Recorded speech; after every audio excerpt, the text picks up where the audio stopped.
कहना चाहूँगी और आए हुए जितने भी यहाँ स्टूडेंट हैं उनका भी मैं स्वागत करती हूँ और जितने भी अतिथिगण हैं उनका भी मैं हार्दिक स्वागत करती हूँ। और मेरे कर्मभूमि के रवि कुमार सर जी को भी मैं और उनमें डायरेक्टर को भी मैं उनको भी स्वागत करती हूँ। और मैं चाहूँगी कि आप लोग के बीच सबसे पहले एक राष्ट्रगान हो जाए मेरे साथ तो ज़्यादा अच्छा लगेगा। आप लोग सब खड़े होकर एक राष्ट्रगान गाएंगे।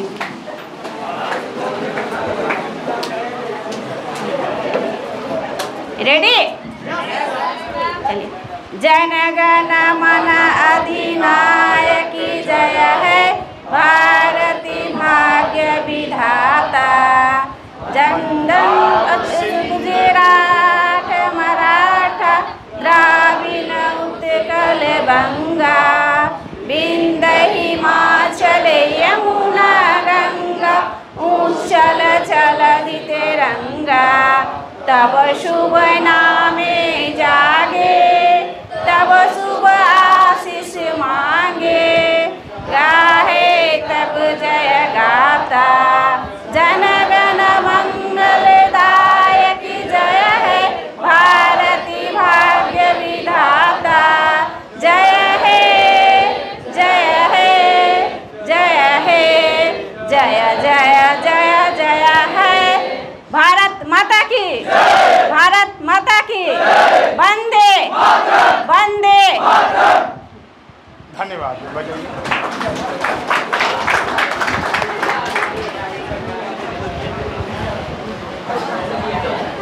आज इस कर्मभूमि में जो सभी स्टूडेंट टीचर अतिथिगण और जितने भी यहाँ प्रेजेंट स्टूडेंट हैं उनका भी मैं हार्दिक स्वागत करती हूँ। और मैं बता दूँ कि आज इस कर्मभूमि में जो मिलन समारोह रखा गया है आप लोग को खुशी देने के लिए और आप लोग जो टॉपर आए हैं रवि जी जो अभी बताएं कि इस बार मैं सारे स्टूडेंट को इनवाइट नहीं की हूँ ताकि स्टूडेंट को भी तकलीफ नहीं होना चाहिए, इसलिए कि जो कुछ खास होते हैं उनको भी लगना चाहिए कि मुझे कैसे सम्मानित मिला ताकि इनका भी कुछ अलग अस्तित्व बने, अलग दिखे और आप लोग का भी मनोबल शक्ति को बढ़ाए।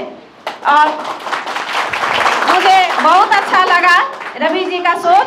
और मैं शिक्षा अब इतने आगे हो गए हैं कि आप लोग सब मिलकर शिक्षा को समझें और आगे बढ़ाएं, क्योंकि अभी मैं भवानीपुर में गई थी, वहाँ भी एक ऐसे व्यक्ति आप लोग के बीच मिले जो कि उनको भी गांव से बहुत कठिनाई हुई और शिक्षा को उन्होंने बहुत गहराई से लिए और समझे और आज उस मुकाम को हासिल करके वो अपने गांव में इंग्लिश मीडियम स्कूल खोलने का संघर्ष लिए। उसमें हम लोगों को बुलाए थे, हम लोग भी सम्मानित सदस्य वहां पहुंचे और उनका जो सोच देखे हमको बहुत अच्छा लगा। और मैं चाहूँगी कि आप लोग इतने जो स्टूडेंट हैं इसमें भी इसी तरह का सोच होना चाहिए। अपना सोच को जितना ऊपर रखिएगा उतना बेहतर नज़र आएगा। और छोटी सी मैं बात बता दूँ आप लोगों को कि इस तरह के कई जगह देखने को मिल रहा है आप ही लोगों के बीच, जैसे कि आज जहाँ मेरा घर है नंदलालपुर चांदनी चौक के बगल में आज एक स्कूल खुला है सेमफोर्ड, आज वहाँ भी यही दृश्य देखने मिला। वहाँ पर डायरेक्टर साहब बताए कि मैडम मैं बहुत छोटी थी जब मुझे बताया गया कि जो पढ़ाई हम किए गार्जियन को बहुत सा तकलीफ झेलना पड़ा।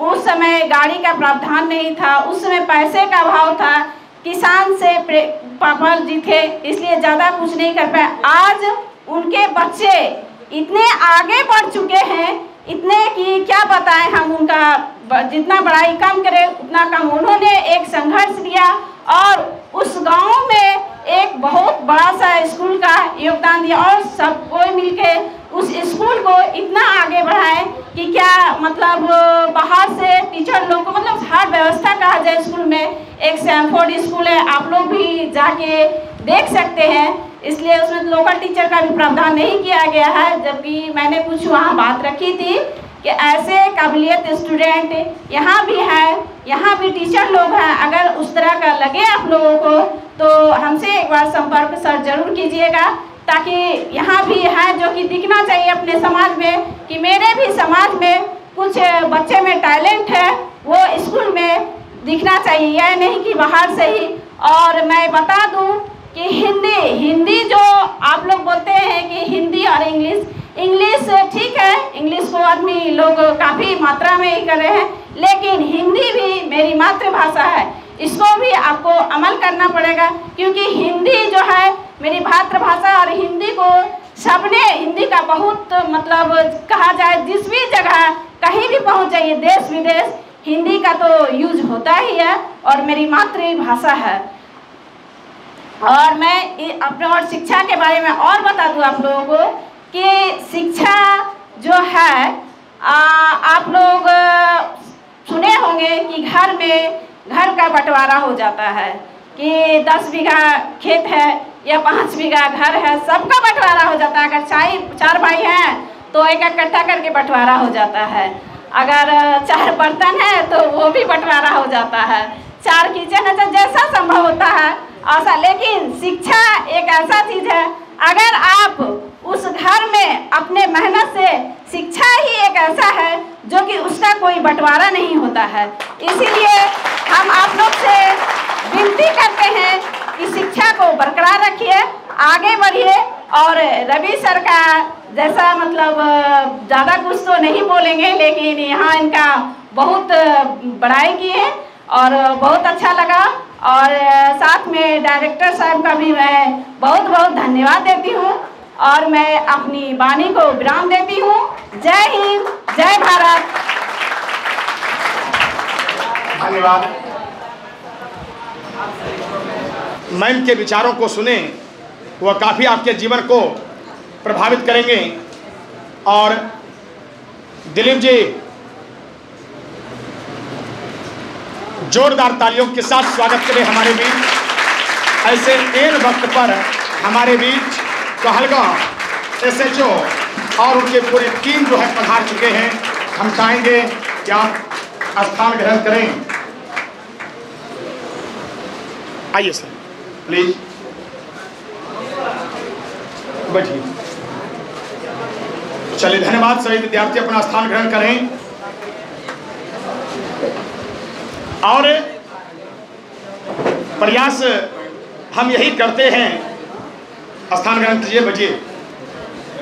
सर के विचारों को आप अभी सुनेंगे। हम यही अपने जीवन में सोच भी रखते हैं कि हर युवा को एक बेहतरीन सोच मिले। हर मांस का पुतला तो हर मनुष्य जाति में जन्म लेने वाला प्रत्येक जीव है। उसके शरीर में भी हड्डी, मांस, मज्जा, रक्त सब कुछ है। लेकिन यदि वो किसी से अलग है तो वह केवल अपने विचारों से है, अपने सोच से है। स्वामी विवेकानंद जी भी कहे थे, जैसा कि श्रीनंदन भैया जी ने जिक्र किया, कि आप जैसा सोचते हैं वैसा ही बनते हैं। तो आप सोचिए अच्छे और कर्म कीजिए अच्छे। और इसी बीच हमारे बीच कहलगांव थाना, जो अपने क्षेत्र में एक चर्चित थाना है, इनकी प्रशासनिक व्यवस्था इतनी बेहतरीन है कि ये अपने पूरे बिहार में चर्चा का विषय रहते हैं। हम सब रूबरू थे कुछ दिन पहले दिलनवाज अहमद जी से, जो DSP के रैंक पर थे और बेहतरीन सेवा देते हुए इस क्षेत्र से, जो बिहार सरकार का सपना था कि नशा मुक्त अपना क्षेत्र हो, वो सेवा दिए। सभी प्रकार की अराजकता को कम किए और प्रमोशन करके एक बेहतरीन अवार्ड लेकर के एक IPS के रैंक पर अभी जो है सेवा प्रदान कर रहे हैं। और इसी प्रकार हमारे कहलगांव क्षेत्र में ये हमारे स्वर्णिम भविष्य के लिए बेहतरीन इच्छा रहता है कि एक अच्छे प्रशासन आए।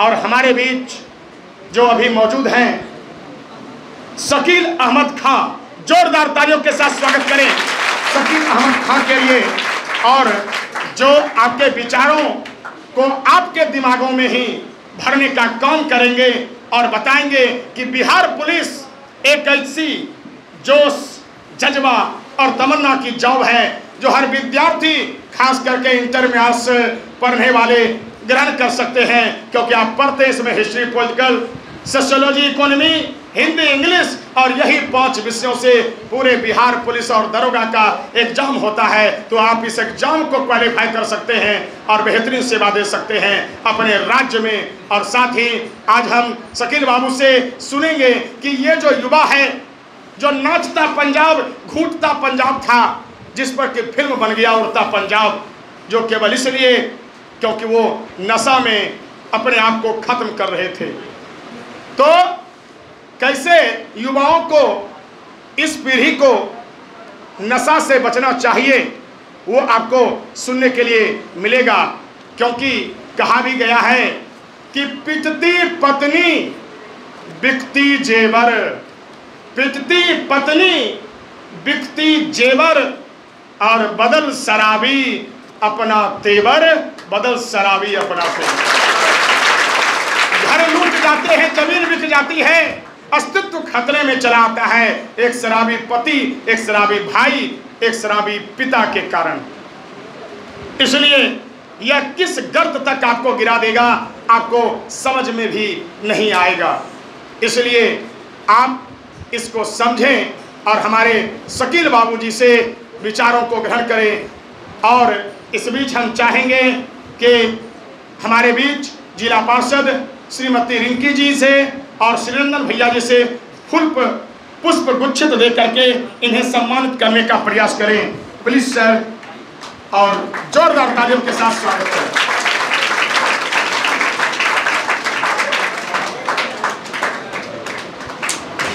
धन्यवाद मैम, धन्यवाद श्रीराम भैया जी, धन्यवाद सर।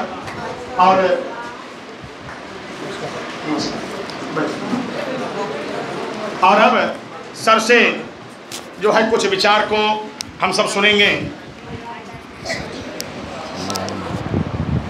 जोरदार तालियों के साथ पुनः स्वागत कीजिए शकील अहमद जी, थाना प्रभारी कहलगांव। सर्वप्रथम तो हम कर्मभूमि इंस्टीट्यूट के जितने भी शिक्षक और संचालक और संस्थापक हैं उनको तहे दिल से धन्यवाद करता हूं कि वो ऐसे इंस्टीट्यूट खोले जिसमें बच्चे अच्छे नंबर से क्वालिफाई किए। इनका सभी लोगों का इसमें आप लोगों के प्रति पढ़ाने का लगन रहा और आप लोग को पढ़ने का लगन रहा, जिसके कारण आप लोग इतने अच्छे नंबर से क्वालिफाई किए। सभी लोग नवयुवक हैं, बच्चे बच्चियां, और बिहार हमारा बहुत पीछे था, लेकिन आज के डेट में सभी लोग इतने अच्छा शिक्षा जैसा बिहार में है वो कहीं कहीं किसी राज्य में है। बहुत अच्छे अच्छे इंस्टीट्यूट बिहार में हैं जहां सभी लोग शिक्षा ग्रहण करते हैं, और इंस्टीट्यूट है वहाँ के लोग संस्थापक अध्यापक अच्छे विचार के हैं जो समझते हैं कि बच्चों को अच्छी शिक्षा दी जाए कि हमारा बिहार आगे रहे। आप सभी लोग जानते हैं कि माननीय मुख्यमंत्री महोदय का ड्रीम प्रोजेक्ट नशा मुक्ति अभियान है, और आप सभी युवक हैं जो नशा मुक्ति के लिए आप लोग ही आगे आइएगा तो रोक पाइएगा। विगत कुछ दिनों में माननीय मुख्यमंत्री महोदय द्वारा जो नशा मुक्ति अभियान चलाया गया, इसमें काफ़ी सराहनीय काम हुआ। बहुत सारे घर के लोग जिनके घर चूल्हा नहीं जलता था, ठेला, रिक्शा और ड्राइवर और घर के सदस्य जाते थे, कमाकर दिन भर लाते थे और दारू पी के सो जाते थे। घर में लड़ाई झगड़ा होती थी, जिसके कारण माहौल, अगल बगल के अच्छे लोग को भी माहौल नहीं मिल पाता था, बच्चा भी नहीं पढ़ पाता था। ऐसे माहौल में कैसे पढ़ पाएगा लोग? बच्चा का कोई घर का गार्जियन ही दारू पीकर आएगा तो घर के बच्चे क्या पढ़ेंगे? निश्चित रूप से कलह होगी, घुटन होगी अगल बगल के लोग से, उनसे चिढ़ेंगे, समाज के लोग भी उनसे दूर रहेंगे जो दारू पीता है। तो इसमें जितने भी लोग हैं सब लोग युवक हैं, सब लोग अपने अपने घर अगल बगल के लोग को इसका प्रेरणा दें कि दारू नहीं पीना चाहिए, नशा नहीं करना चाहिए। अगर आप रोकिएगा तो निश्चित रूप से आपके घर के माहौल ठीक रहेगा। और बहुत सारी महिलाएं हैं, बच्चे हैं जो अपने अगल बगल लोगों को मना करते हैं कि नहीं पीजिए। बहुत सारे थाना में आते हैं इस तरह की बात। विगत दिनों में ऐसा देखा जा रहा है कि बाहर से जो झारखंड है, झारखंड से दारू आती है और बिहार में बहुत काफ़ी लोग मर रहे हैं, दारू पीकर ही लोग मर रहे हैं। तो ये एक कोड़ हो चुका है समाज में। इस कोड़ से हम लोग को दूर रहना है। सभी लोग निश्चय करें कि नहीं, मेरे अगल बगल कोई भी दारू नहीं पिए। अगर पीता है तो उसकी सूचना थाना में दें। अगर वो आपके बात नहीं मान रहा है तो आपका सभी चीज़ गोपनीय रखा जाएगा। आप थाना में आकर उनका नाम दीजिए कि हमको परेशान करते हैं, दारू पीते हैं, तो निश्चित रूप से कार्रवाई होगी उन पर। तो हम सभी लोग जितने भी बच्चे हैं, अभिभावक हैं या बच्चियां हैं, उनसे यही उम्मीद करेंगे कि वो सभी लोग नशा मुक्ति के लिए तत्पर रहें और थाना प्रशासन को सहयोग करें। निश्चित रूप से इस कोड़ से हम लोग बहुत दूर निकल जाएंगे और जब ये कोड़ निकल जाएगा तो खुद ब खुद समाज एक अच्छी राह पर चलेगी। और आप लोग अच्छे से पढ़ाई कीजिए और अच्छी शिक्षा ग्रहण कीजिए, समाज में अच्छा नाम रोशन कीजिए। इंस्टीट्यूट आपका बहुत अच्छा है। हमको मालूम हुआ कि बहुत सारे बच्चे अच्छे नंबर से पास किए। बहुत खुशी हुई कि इन लोगों के लगन से आप लोग को पढ़ाया गया और आप लोग अच्छी शिक्षा ग्रहण किए, तभी अच्छा नंबर आया आपका। आपके इंस्टीट्यूट का नाम अगल बगल लोग, यहाँ तक कि भागलपुर के लोग इंस्टीट्यूट में आना चाहेंगे कि अच्छी इंस्टीट्यूट है। अच्छी शिक्षा ग्रहण के लिए तो बहुत लोग विदेश जाते हैं। बिहार के लोग या भारत के लोग विदेश जाकर अच्छी शिक्षा का ग्रहण करते हैं। यहाँ शिक्षा अगर अच्छा न मिलता तो क्यों हम बाहर जाते? लेकिन अगर हमको अच्छी शिक्षा यहाँ मिल रही है, अच्छे नंबर से हम ये करें तो हम बाहर नहीं जाएंगे, यहीं रहेंगे। तो बहुत खुशी की बात है कि ये कर्मभूमि इंस्टीट्यूट आप लोग को अच्छा नंबर से पास कराई। बहुत बहुत धन्यवाद। और इसी के साथ हम सभी लोगों का हार्दिक अभिनंदन करते हैं और